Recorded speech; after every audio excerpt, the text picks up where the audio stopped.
Hello, friends, and welcome to 2% the podcast, where we break down the fundamental strategies used by today's leading direct-to-consumer brands to learn how they're growing their business by 2% every day. This show is brought to you by Caro, the #1 collaborative commerce platform for direct-to-consumers' best brands. In this episode, we're going to be talking all about loyalty programs with Daniel Monte, the Senior Director of CRM over at True Religion Jeans. I'm going to ask Danny some fundamental questions about loyalty programs, like how to go beyond just points and tiers in a loyalty program, how to think about using a loyalty program alongside email, SMS, and mobile apps. Are loyalty programs meant for all of your customers, and how should you think about getting them opted in the first place? And also, we're going to be talking a lot about pitfalls and common mistakes that we see a lot of brands making with loyalty programs and how you can avoid those, whether you have an existing loyalty program or you're thinking about starting one for the very first time. So all those questions and more will be answered in today's episode. And without further ado, I present to you Daniel Monte, Senior Director of CRM over at True Religion Jeans. Danny, welcome to the show, man. How are you? What's going on, Blake? Long time no speak. It's good to see you. Dude, it's good to see you too, man. It's been a minute. We met really briefly in person at an Attentive partner event like 2, maybe 3 years ago. I think I got a couple words in with you and I was like, man, like it's a shame because we've been connected in so many ways. So it's good to see you again. And it's good to be chatting with you today, man. Likewise.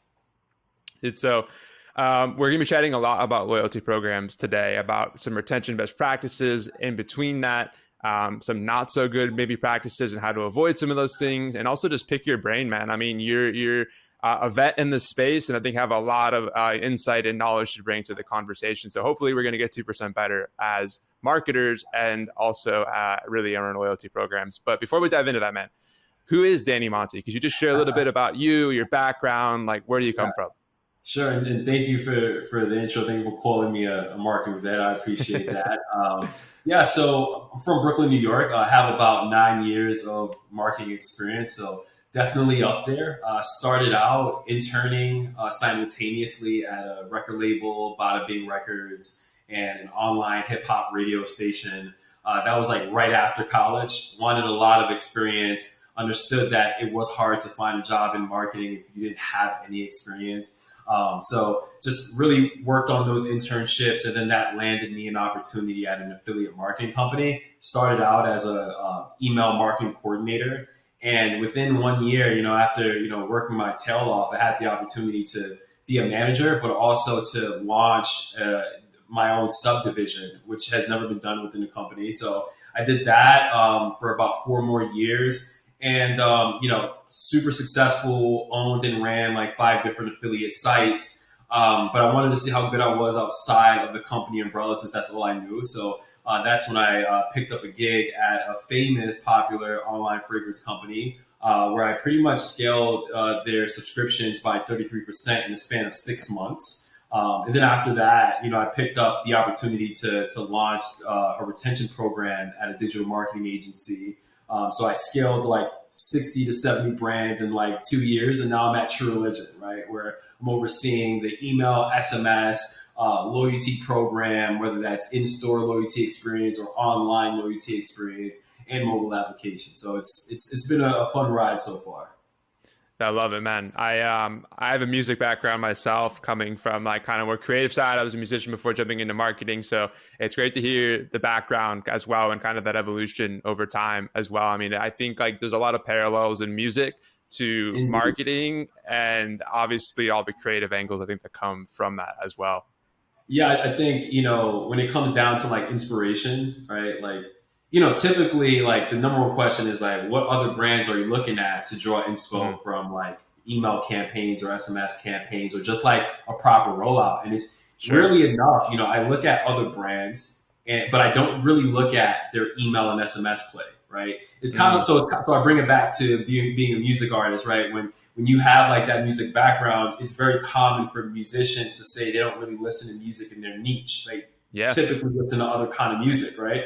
And that's how they get their energy fired up, their inspo fired up, and they become some of them, right, if they're really good, become this iconic artist that's hard to replicate. So I kind of like take that type of approach where I look at different brands, like About Blank, in the UK, Mm, Co Butson in the UK, Represent.co, even Brooklyn Circus, right? I look at those brands and see how they have a relationship. For one, I love their rollout. They're very minimal, but they have a core following that, people just gravitate towards them.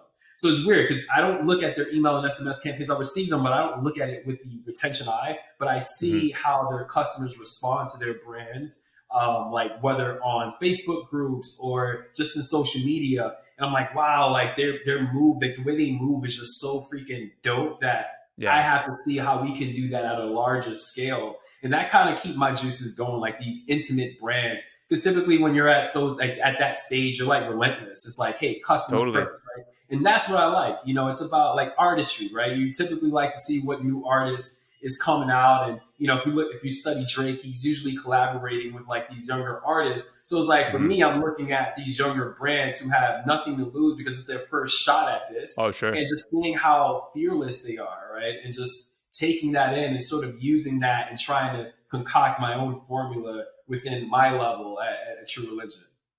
Dude, I love that. I think that's such a great way of looking at inspiration too. I think like as marketers, we typically just look at like a campaign level of things or who's sending the emails, who's sending the texts out.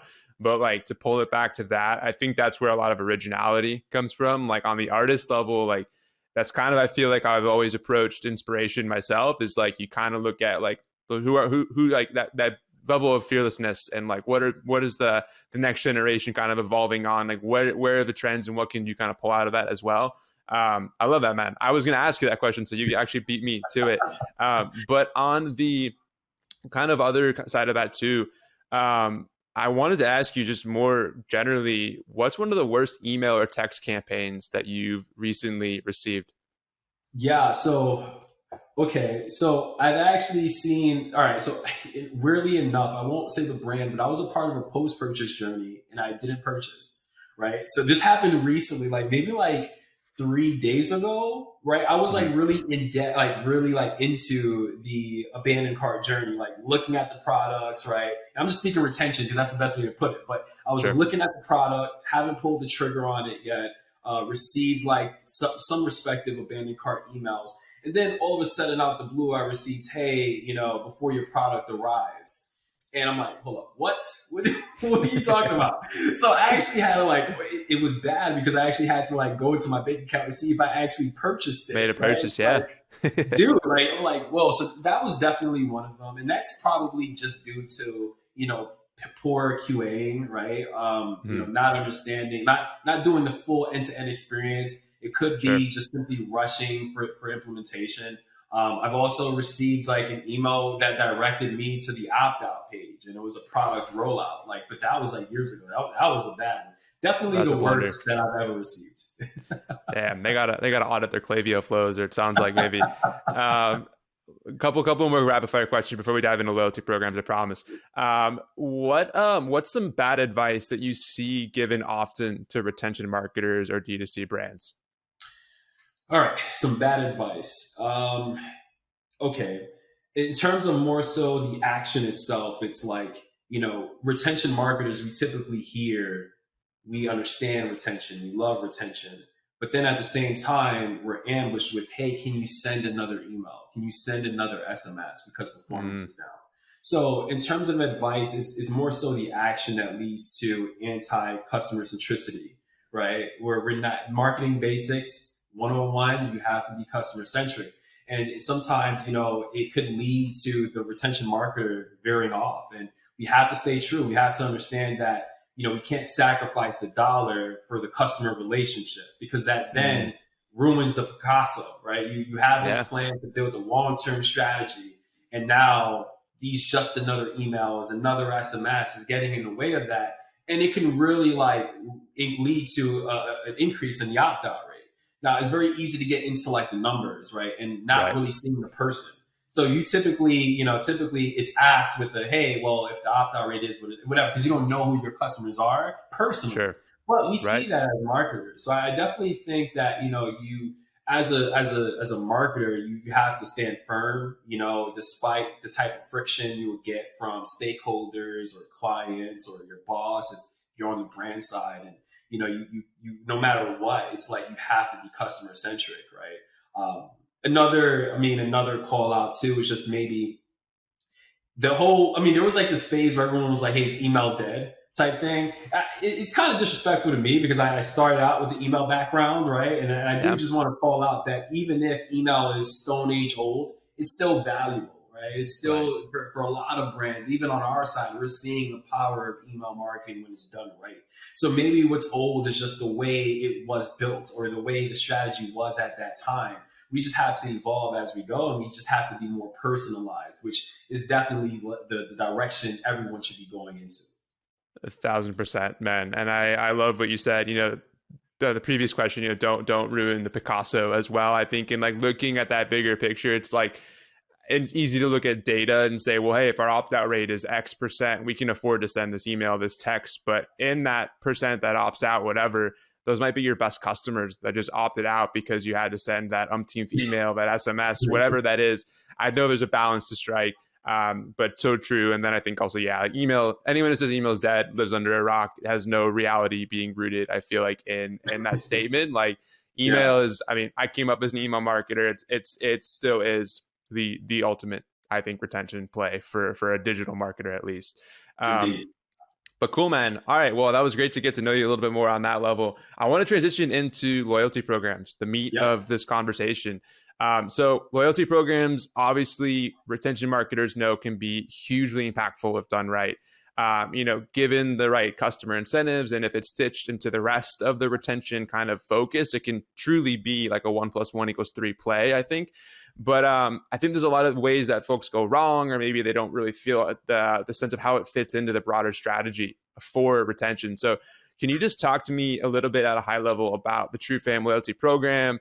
Why did you set one up in the first place? And kind of talk to me just a little bit about some of the reasons for actually, getting started in the first place with a loyalty program. Yeah, sure. So the program was non-existent, before I jumped on board, and I jumped on board with the expectation to launch it. Right, we already had our deal made with our vendor, and so the first thing I wanted to understand is, well, why are we doing this? Right, like I know the importance of loyalty, but I was curious to understand why is True Religion doing it, and then also why now, right? Mm, And to be clear, I was asking that question just to understand the nucleus of this whole thing. So I have my compass. I know exactly where to go to if I'm ever lost, right? And really, the answer was pretty simple, right? It's like we need to maximize our customer retention. It's email and SMS campaigns; they're great, but are we speaking to the customers that are spending a lot of money, right? How are we mm, treating these VIP customers? And obviously, that's like, all right, yeah, of course. So we started working on the loyalty program around October. We launched it in March. The hard launch was in March, but the beta was in February. And that whole process was like super memorable because, again, I come from like the agency background. So it's like, all mm. right, we're going to launch this bad boy. You did a smile.io, a couple smile.ios. You're like, hey, plug and play, let it Sure. run. And it's like, no, everything needs to be calculated. And we have to have a why Mm, behind everything. We need to make sure that everything is data driven. And that was 1,000% true. And it was just a learning experience, working with a lot of people that I just met maybe a couple mhm. months ago. And, Sure. as a team, we were able to actually launch it off the ground. And, in terms of, the why, my why for launching the True Religion, True Fam experience is like, let's make sure that these loyal members are not just rewarded in points and early access to sales, but they have a personalized experience that their Sure. journey is totally different than everyone else's. And I'll be candid with you, there's baby steps in this whole thing, but we're not here to have like a typical loyalty program that's like set it and forget it.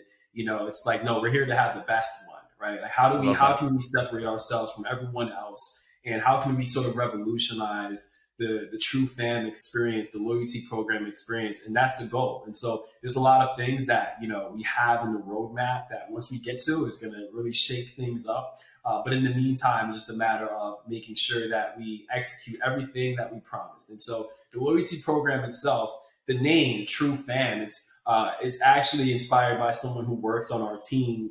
they always refer to someone, anyone in the True Religion, anytime there was like a group email, hey True Fam, right? And it's like, we took that in and we're thinking about names, like not really thinking about that. We're thinking about names for the program. And we're like, listen, these people need to be our family. We see them as family.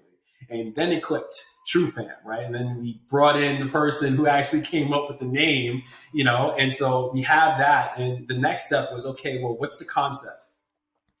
Ironically enough, it goes back to the music industry, right? True Religion has always had ties into the music industry, right? Mm-hmm. And even when you look at like our past experiences, our past collaborations with 2 Chainz, Chief Keef, Dreezy, even AG Club, right? It's always tied to the music industry. So we decided to come up with a full out concept that aligned there. And so our tiers are named after statuses, right? The opening act, right? For the member who's just starting out, trying to get some reps in. The headliner for the person that finally, is getting some steam going, some momentum going. And then the icon status, when you've reached that, Beyonce or Drake level, you're now the person to watch. And the premise of the program is that our customer is the star. So they're the opening act where we're watching. They're the headliner where we're watching. Same with the icon status. And we're just sort of amplifying their growth by having all these amazing benefits that's available to them. So, obviously the points and the rewards get more aggressive, but, a dollar earned, a point earned for every dollar spent. You have the early access to the sales. You have your anniversary rewards. You definitely have your birthday rewards as well, but it's about furthering that and building that relationship with the customer even at a deeper level. How can we, provide this premium access, right? Besides all the points, because they can get that anywhere else, right? What's the competitive edge? What's going to also help us understand our customer? And so it's like a two-way thing. And then that goes back to inspiration, right? Understanding what brands that I follow do, right? So the Cole Buxtons and the About Blanks out there, they have a very interesting way of communicating and they let their customers speak for them, right? Mm-hmm. I'm a part of the Cole Buxton Facebook group. And it's really just 90% of the time is the customer speaking, right? And they'll jump in occasionally, but what I've got out of that is letting the customer create the social currency for you. And then I just let that relate into like email, SMS, loyalty app, right? So how do we replicate that within the True Religion space, right? So, yeah. Dude, so much good stuff there. I love that you've taken this like holistic view that this is a brand play, this is a loyalty play, obviously, but like bringing in the community, bringing in a lot of the language even too that you're using with customers. So it's familiar. It feels like, if they're a loyal customer and they're engaged with this, like as they progress through that program, even taking the concept of like that kind of music angle. I love all that, dude. As I was poking through the program earlier, I was like, there's such a cool design, such a cool layout. And I think like even looking at how you're rewarding customers, and I know you mentioned it's going to be iterative, you're going to test things and implement more, but I love the concept of like, you're really thinking about this more as getting them embedded in the brand is not just transactional points for dollars. It's like actually thinking about a layer deeper, like what does it truly mean to be part of the True Fan program? I'm curious too, like what sort of challenges did you face through this process? I can imagine, a lot of cooks in the kitchen, I'm sure, bringing this all together. Talk to me high level, like what was some of the challenges and how did you kind of overcome some of that stuff? Yeah, I took a lot of L's very early on, and I love the fact that I'm able to confidently say that, right? So let's go back to like the creative concept you brought out, right? That goes all credit goes to the creative team, right? In building that out, I had this vision, it brought up to life. They're freaking badasses, rock stars, love them, right? Now, in terms of like the going back into like the build out, right? It's like, okay, I'm a new person. Let's look at my credentials here.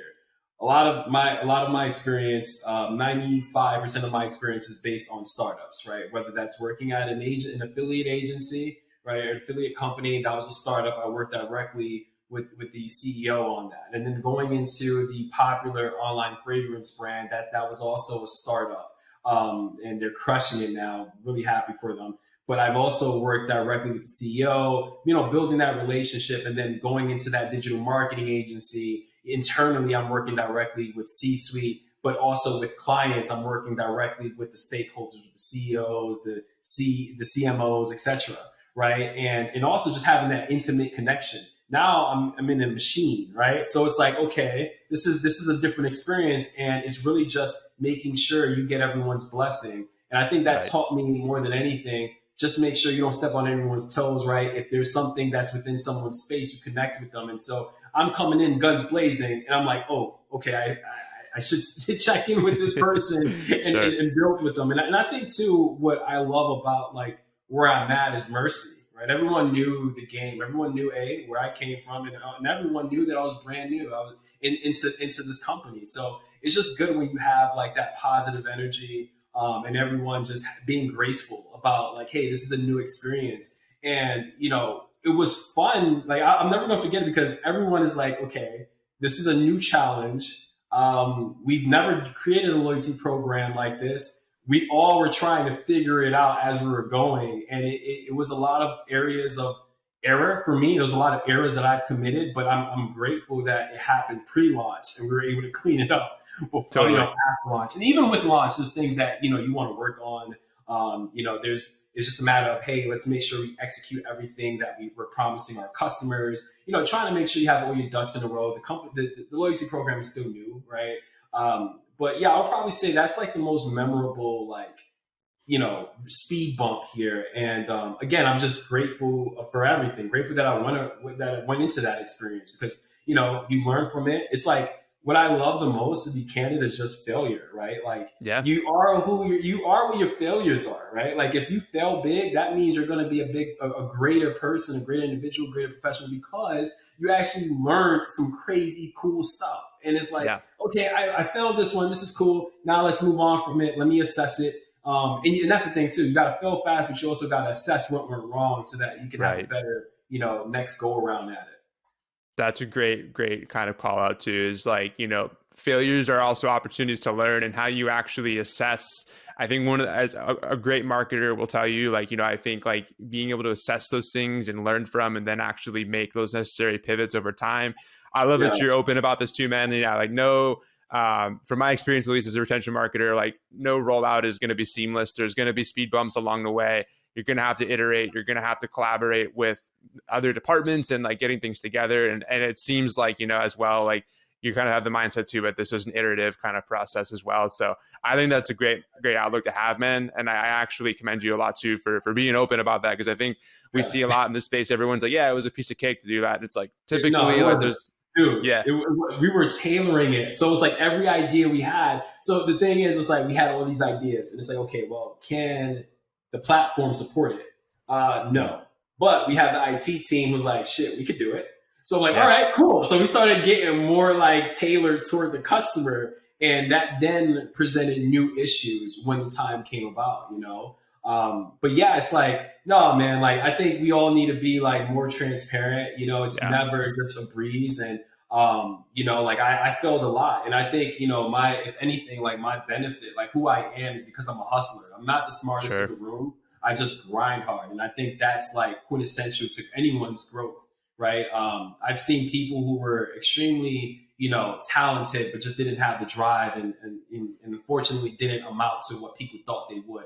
And that can also be seen in the music industry, right? Where the person who's super skilled is just like laid back, right? And then eventually you have this one person, Kanye West, despite how things are for him, he wasn't like, he worked his tail off to get to where he's at. Sure. And now everyone that actually encountered him back when he was building would say, yeah, this guy's a genius. He worked pretty hard after being curved by so many labels, Yeah, dude, that Kanye documentary I saw on Netflix the other month, but he's an absolute dog. I think a lot of inspiration to bring into that kind of mindset of how you grind, and like great call out on that as well.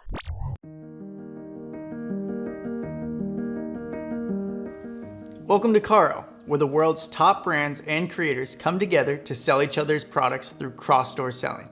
You can join Caro as an online retailer, product supplier, or both. As a retailer or creator, you can sell other amazing products on your online store, allowing you to quickly expand your catalog and increase your average order value, all without the upfront costs of investment in new inventory.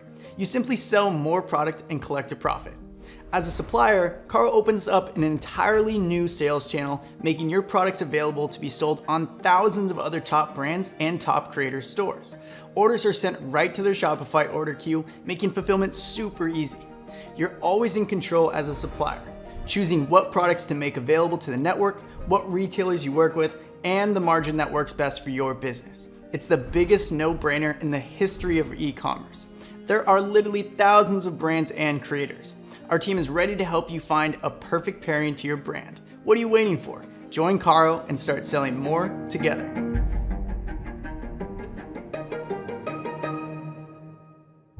One question I went a little more tactical, I guess, on the loyalty program itself now. One question I see come up a lot with folks, they have this loyalty program, they launch it, they put it out in the world, and then they just don't know what to do next. Like, how do I promote it? How do I get people opted in and embed it into my retention program? How are you thinking about getting people opted into this program now that it's out and into the world? Yeah, sure. So I think what's important is that goes back to adaptation, right? You should never just launch things just because other brands are doing it, right? Or you probably shouldn't look at like competitors in that sense where it's like, well, they're doing that, so we should do it, right? No, you should do it because of what the data is telling you, right? That's the first step. Second step is that when you're actually building it out, when you're building out the conception, have a long-term game plan. Don't just stop at launch. You should say, okay, well, after post-launch, this is how we're going to include it in all of the pockets of the e-com team and all of the arms of brand, right?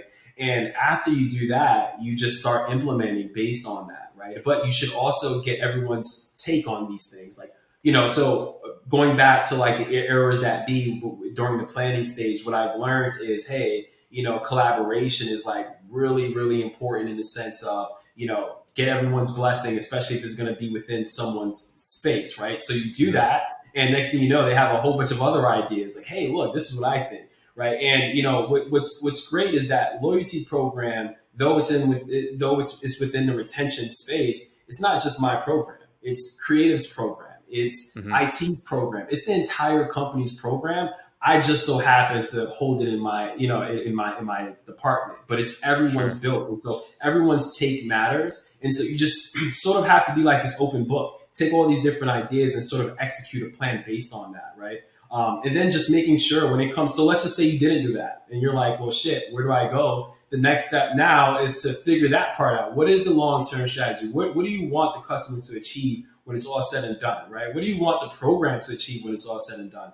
And then just start implementing based on that. I think, as retention marketers, we, going back to my point, it's not just another email. It's not just an SMS. You're messing up my Picasso, right? Well, my Picasso here is to go into your home, right? The piece that I'm trying to craft is going into your home. And on top of that, that's basically us going into your lifestyle. And that's the goal of retention, is how can I make sure I insert the brand into the person's lifestyle instead of forcing something on them? Because at that point, you're always going to be going back to the brand. Think about the Apple ecosystem. You open I'm like an iPhone freak, I'm an Apple freak. I have everything Apple. I have a studio display monitor, iPhone, Mac, right? And it's not a second question. It's not me guessing, hey, what type of device? If I want a device that's technology based, I'm going into Apple because I'm already like loyal to that brand, right? Same with the Amazon ecosystem, the Amazon Fire, Kindle, like all these different things align, right? So it's like, how do you create that? How do you create that type of ecosystem and then sort of play in loyalty? Now, if I have to give more of a transparent order, right? Like, how do you build this? You look at some areas of opportunities and you align with that. What are the promises that you're giving your loyalty members? And just making sure, like, for instance, in the past, when we have brand collaborations, we have brand releases, hey, loyalty members need to receive this first, right? And you keep on doing that, but also making sure that your incorporated acquisition plays into this, right? If you're making sure that your loyalty program is also visible to non-loyalty members, you will get more loyalty members. It's a fact, right? Represent Co has like their loyalty points visible on the page, right? You're able to see exactly what you can get. About Blank doesn't necessarily have a loyalty program, but they have a members club, right? And you're able to see that you can get early access to releases if you're a member, right? So now I see that and it's like, okay, not only is this rewarding for all the members in the club, I'm actually going to sign up. And I actually signed up to it because I'm a sucker for good marketing, right? But yeah. Sure. Yeah, I think it's in what you said about holding true on promises is really, I think, fundamental to a great loyalty program. Like a lot of times you'll see marketing jargon like VIP access, early access, whatever that means, but like then they just blast the promo out to everybody. They don't give that loyalty program that incentive, Yeah, or even yeah. surface it too. It's like this is little things, but I think can make a big difference in like the perceived value and continuing to remind folks why they're on that program. Yeah, and Um, to that point, though, right? It's important to not water down the loyalty program either, right? yeah, So let's just say you have a really good, loyalty program that consists of, 10,000 members, right? But what you're noticing is that the AOV is, 80% higher than your normal AOV. So you start working on releases for that, like whether that's a dedicated promotion, a dedicated value, and it's performing really well. What you shouldn't do is just say, hey, now we're going to do this to the rest of this list, right? Because yeah. your loyalty members will see that. It's like you have to understand that these are people we're marketing to. They're not stupid. They know what's going on. And then you start losing like the actual benefit of the loyalty program, water it down. People just are less likely to be engaged. So you have to hold true to your promise. You also just have to make sure that you're not watering down what's working, right? Again, your loyalty members should not be treated like everyone else, right? And even if it works, right, you can't just say, all right, let's give it to everyone else and give it to the rest of this list. No, they have to become a loyalty member. And you keep on doing that, more people are going to sign up because more people are talking about it because Sure. they're going to want that. Like, hey, I want in. And now you have a massive list of 1 million loyalty members with that AOV of $290 versus $100. Like, think about that. One play Huge. that you do that worked in the past is going to just really take care of the rest of it, right? So Totally. Dude, it's the big picture. It's not messing with the Picasso to pull back the theme. exactly. Again, it's like, and what you Don't said mess too with is, Picasso. That needs to be the name of this episode. dude, Yeah. I've got a note here. Dude, it's key. And I think it's a beautiful theme, honestly, for this is that like, the loyalty program can be that Picasso if you treat it that way, if you think about it in that way. And it seems like, True Religion's really done that with thinking about just from the positioning down to the rewards and down to even how you're recognizing and treating customers. Those are fundamentals. I think loyalty programs across the board fall flat when they don't think about those things. And so I commend you for really taking the time to do it and then being so prescriptive about all of this. My last question just on loyalty programs specifically is how it works alongside other owned retention channels like email, like SMS, etc. How are you kind of thinking about sort of those channels like working with the loyalty program, and even sort of surfacing the program, like some of those things? Like just talk to me a little bit about how email, SMS, etc. sort of play into that Yeah, loyalty ecosystem. yeah, sure. So, all right. So retention, we have like the retention ecosystem consists of app, loyalty, of course, now email, SMS. So you have like your normal forms of messaging, right? And that doesn't change, right? You typically want to make sure you have a good marketing calendar, have a good automation in place, pre-purchase, post-purchase, the whole nine. But then here comes this whole loyalty program. It's like, hey, how do we, make this different? Well, a lot of times, depending on the type of business that you're a part of, you typically want retention to drive its portion of the business, right? Email 20%, SMS 15 to 20% as well.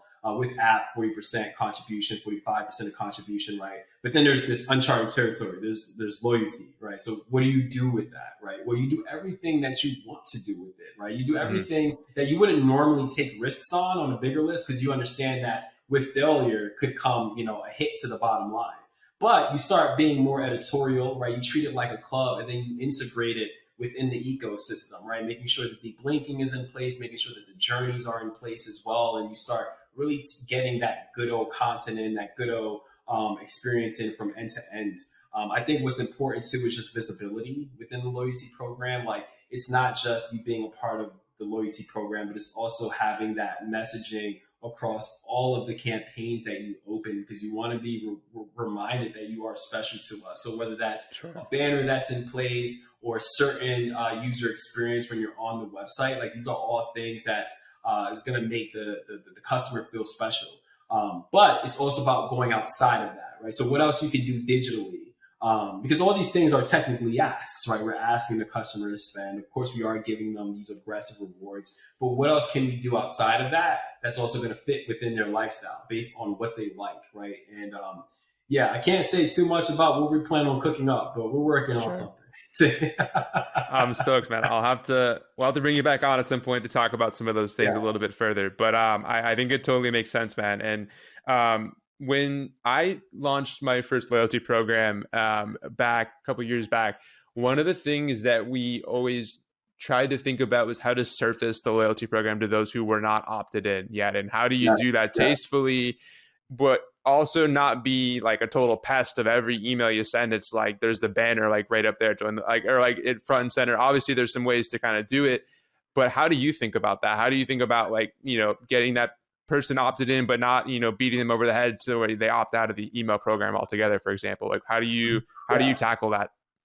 Yeah, so like you said, right? You don't want to just shove it down their throats. Join the loyalty program. Join the loyalty program, right? Now, I do believe within the beginning, you should definitely have a proper rollout. You want to communicate to your subscribers that this is large, right? But the real answer is to basically.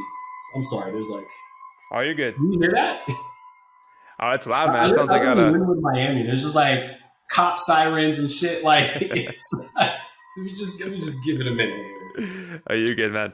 You can keep this in the show too. It's oh, dude, don't move to Wynwood if you're not okay with these noises. All right, back to the question here, right? So how do you basically do it, right? So essentially, what you want to do is just include it within your rollouts, whether that's a product rollout, right, or a promotion rollout, right? You get X% off for all members, or you can get an additional X% off if you're a loyalty member. That's again in charge of just the products driving revenue. But in terms of product releases, be the first to know if you're a loyalty member. These are the type of messaging that you need to include so that people would be further enticed to be a loyalty member. But it's also important to just have that communication, have the loyalty program visible, right? You could just spark curiosity. You don't really have to shove it. This is a long-term game, right? And what you don't want to do is damage the brand by only screaming out loyalty every chance you get or cheapen the brand by that. What you want to do is just make sure that, social support it. You want to make sure that signing it as well, that IG influencers or IGC and influencers in general support it. They get on the wave and you integrate that within your strategy too, right? If you join the loyalty program, certain influencers would then get their own, there's different ways of building it out, right? But you just have to pace it and soft it, right? So the strategy is to be soft with it, be soft with the communication, right? And you have to understand that, people are eventually going to see it, right? The thing is, you shouldn't want someone who's not committed into your brand to sign up for the loyalty program just because there's a 15% off offer. What you want is the people, the cult following, the people that are actually going to, check through your website, find it, sign up. The people that are actually going to be in tune for these brand rollouts, these product rollouts, right? With all the partnerships that you have, so that when they see, hey, loyalty members get first dibs on a product rollout, they're going to be the first ones to sign up for it, right? And that's how you do it. And then eventually you build a community, you have people talking about it more and things like that. But yeah, it's just a matter of being very surgical, I guess. Surgical would probably be the best answer here. That's a great answer. I totally agree, man. It's being soft with it. It's pacing it. It's a marathon, not a sprint. Exactly. I think with the loyalty program and bringing it out. Do you think loyalty programs are for every customer, or what you were saying more along those true loyalists or those true just they really identify with the brand, and those are the folks you really want to go after? Do you feel I guess a better way to say it is, say you got a customer who's made 20 purchases with you, but doesn't ever opt into the program. Do you view them any differently than the person who's in the loyalty program? How do you kind of think about, does every customer have to get in to be, I guess, a true brand loyalist? Yeah, well, I would certainly want that person to join the loyalty program. They're missing out on rewards, right? That's a whole bunch of points they can get, right? No, but, speaking to no, I don't want everyone to join the loyalty program. I don't want everyone to join because, for one, it's a secret club. It's a secret club, secret society, right? And really the loyalty program. So we talked about what's in it for the customer. You get your early perks. You get this chance to receive different type of offers and benefits that everyone else won't receive. But what's great for the business is that you maximize retention, you get to benefit support growth, right? Because now less people are opting out because they're more locked in with the loyalty program. So that means growth can allocate their budget to newer customers as opposed to retargeting to older customers, people who once were. But there's also the idea of building out the future of the company with the loyalty members in mind, right? So meaning understanding what they're talking about, what their interests are, what they're shopping, how they're using the website, where they're going to, and then just crafting that experience into the loyalty program. And so when you dilute that by just adding everybody into the program, you start getting some false data and false direction. If you get the people who are valuable, who are shopping, who are talking about the brand a lot, who's navigating the site in a certain way, you then create a new version of your brand. And I guess the best way to, sum that up is like Instagram, right? Or Pinterest, right? When they looked at their data, Instagram, they found out that everyone was just using the photo section in their app, right? And they decided to, revamp their page and focus more on just like this new version of Instagram, and that popped. Now Instagram is Instagram. Pinterest, someone correct me if I'm wrong if they're hearing this, but the scrollers feature, right? That's another option that they've implemented, just understanding the customer data. And so like you have to do that, right? When you have such a big brand, or even at a small level, you have to see what these customers are into and just creating an experience based on that. And in turn, what you end up finding out is that more people are acting just like those customers, and now your brand is in a better position. Another option too is just like a community build, right? So I mentioned Cole Buxton, Facebook group, and how everyone is talking about their brands. Now these owners have the opportunity to actually see what's being talked about, what's liked, what's disliked, understand the why behind it, and then make their product better.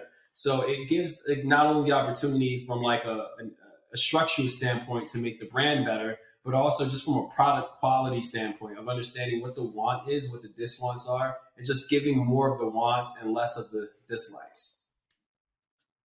Yeah, dude, you said so much good stuff there. I think that really, like, that thesis around how you view it, it's clear that you're viewing the loyalty program as you're really trying to attract the right person into this program, and all the things that fall into it, the messaging, the different things that you're giving them, and sort of tailoring it and being iterative over time. Even some of the stuff you said around, just looking at the data and the trends and trying to identify what's the right path forward. And I think a lot of like what I see at a surface level about loyalty programs is that they should be for everyone under the sun that you do business with. And like, that's great to think that it's a utopian idea is true, but like you really want to speak directly to who is that evangelist for your brand and give them something that feels tangible and that they engage with.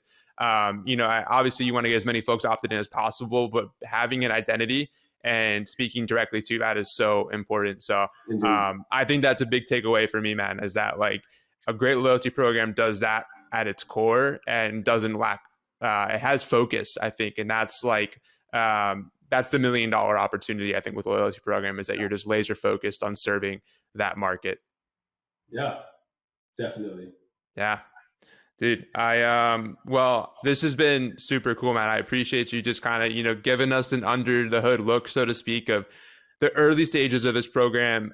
But what's next? I mean, what can you share that's on the horizon, that you're super pumped about for next steps? Yeah, I mean, so really, where we're going is just being more personalized with our communication. Like, we obviously send a large amount of email blasts and, a lot of SMS messages, and we're sort of out there. We own it, right? But it's really just about being more surgical with our campaigns, more intentional with our campaigns, getting to the point where our messages are always tailored to a specific audience, and going further, right? There's a lot of things that we are ideating in terms of like the mobile experience and what we plan to do. But I think in terms of like where we're going, personalization, geo-targeting, and just having fucking fun doing it, Dude, it's the name of the game, man. Having fun. I think like fun. At the end of the day, work's supposed to be fun. We spend a lot of time doing it, and it better be fun. Crazy honestly. hours.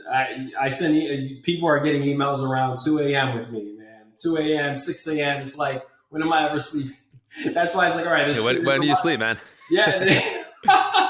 Man, I try to get at least like 5-6 hours in, but like it's important to just love what you do and just making sure you have like a good like vibe in the room that you're in. Yeah. You know? So yeah. Dude, I agree. We were talking off camera about team culture, all that stuff. And I mean, when you work with fun people, you care about what you do. Yeah. I mean, you'll never get tired of it. But dude, this has been a blast, Manny. Thank you so much for sharing this information with us, being so open and honest too about the good and the bad, I think, of starting and optimizing a loyalty program. Where can folks go to get in touch with you? Give us some links. Where should we head over to? Yeah, so LinkedIn, I believe my URL is Daniel J. Monte. There's also Instagram, right? I'm active there, DXNIELMONTE.